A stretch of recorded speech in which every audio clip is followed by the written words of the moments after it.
Hi guys, Kim here. Just talking about anger here. I was at one stage taught that the expression of anger is inappropriate, that I should instead internalize it. What I did not realize at the time was both of these actions were harmful, especially for males. I was watching a youth walk up the street one day. I know him. He was one of my neighbours. For ever getting into trouble with the law through outward expressions of anger at the world. I knew it was at the world because of the randomness of the people that he would attack.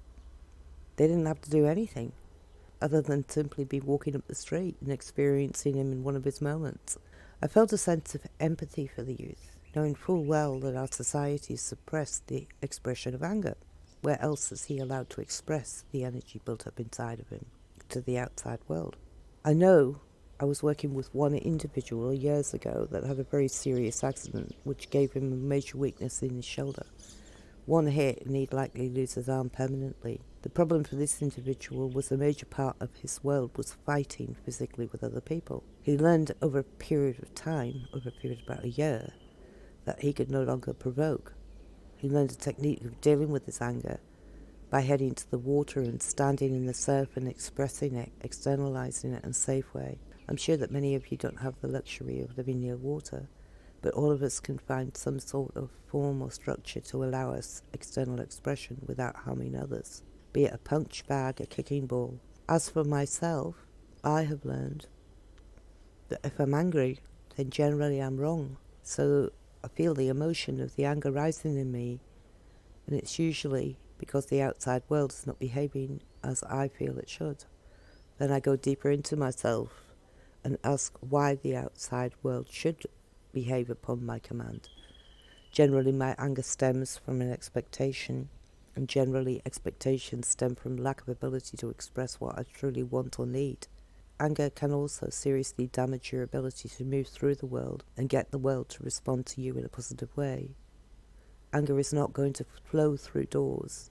Rather, it will get doors slammed in your face and bolted because of its energy. Anger will frighten away people from responding or make them dislike or be frightened of you. The time we're currently living through will be the end of the bullies. The bullies are just beginning to look stupid.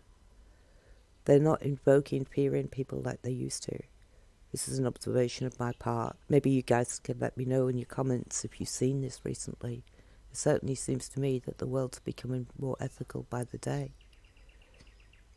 I'd like to say a little more on this subject, which is not directly related to anger, but can be a symptom of it, which is to say that part of the expression of anger from others might require us to have tools to stand up against it. For me, if somebody's yelling at me, then I can simply whisper in response. One of the amazing things about the subconscious is that it reflects. So if you start whispering, and the other starts whispering too, have you ever tried to be angry whilst whispering? It doesn't have the same effect, which makes it funny. Try next time if somebody gets into a blind rage with you. Weirdly enough, it works. Humour is also an anger breaker, and I guess it's because it gets the energy out. It diffuses it somehow.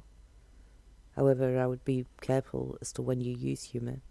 The other thing I try to do, which kind of helps, is if I'm angry with someone else, I won't tell them or express it at the time. I'll remove myself from the situation until such time that I'm not angry about it anymore. And then if the frustration is still present, I'll express it in a calm way. Thanks for listening. Bye.